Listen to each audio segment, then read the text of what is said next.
I dabbed perfume on the dip of my neck and wrists. I applied lipstick. I sat down at my desk and wrote a farewell note to my parents. Finding the words was easy, because I had repeated them to myself all summer. I pressed my mouth to the paper. On the windowsill in front of me, books were arranged in symmetrical piles, alongside incense and matches. Opposite, on the other side of the street, was an open window. I saw a child dressing another child. I saw a woman bending over a bed. I saw a man reaching out his hand and grabbing hold. Everything was as it usually was, for now. I reached for the ashtray and lit a cigarette, opened the window and leaned out. The tar burned in my lungs and spread into my fingertips. If you can't give your body the good stuff, give it the bad stuff.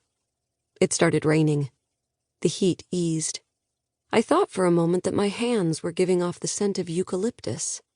I stubbed my cigarette out on the window pane, let the rain wash over my hands for a while. I folded up the note and walked through the living room for the third time. I always give a thought to when I do something for the third time. I'd advise all people to do the same. It's important to be suspicious of that sort of repetition. I pinned the note to the notice board in the hall and turned in toward the flat, nodded to my parents' wedding picture, which was hanging by the hall mirror, and picked up my suitcase, which was sitting by the door. I walked down the stairs, and the stairs echoed. I took in the hallway's smell of infants, cigarette smoke, boiled potatoes. I had with me a piece of bread and a pyramid-shaped carton of orange juice that I'd put in the freezer overnight. I had with me toiletries and hairbands and notebooks. I had with me a winter coat that I'd inherited. I had with me a silver-inlaid moonstone which I took to be holy. Once on the street, I turned around and lifted my gaze. For a moment, I thought that my mother was waving from the kitchen window, like something out of a melodrama. What mother waves to her child from a window? I bit my tongue until it bled. Who are you when you leave your parental home? A young and lonely person, en route to life. The street was slick and smelled of rain, heat. I took it all in, storing images as if in the face of death.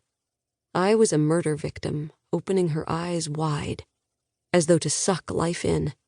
There was the milk bar where I had worked for many hours, letting my hands stack glasses and cups, wetting my lips with lukewarm milk from the cans.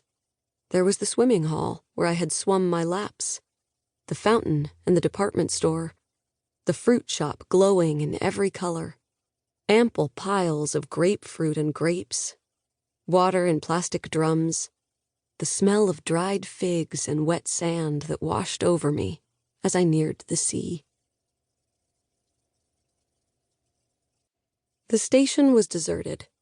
People traveled later in the day, or not at all. I held my ticket in my hand and the paper disintegrated against my skin. I got on the train. Outside the window, the mountains rose higher and higher and the greenery paled. I traveled through depopulated villages. I read. I wrote postcards. Passing orchards, forests, watercourses. A young boy came by with a coffee cart. Chocolate and biscuits were on offer. I reached for a tin of mints but changed my mind. The carriage slowly emptied of people. With every station, someone disappeared. Women in black waved at children in black. A soldier was waving a pennant. People were embracing each other everywhere. In the end, I was there alone. I rested my forehead against the window and opened my eyes wide. Suddenly everything out there seemed artificial. The mountains appeared to be lit from below by a bright spotlight. At the foot of the mountain, the trees stood in perfect rows, as though dipped in wax and coated in glitter.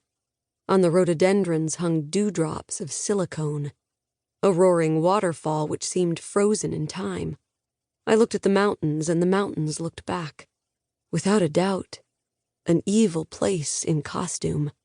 Above the door, a neon sign started blinking, Terminus, in fluorescent green. I took the pocket mirror from my summer jacket's inside pocket. My face was blank. My mouth was still bright red, but I touched up my lipstick anyway. I put the mirror away and gathered my things. I stood up and got off the train. Here, too, the station was deserted.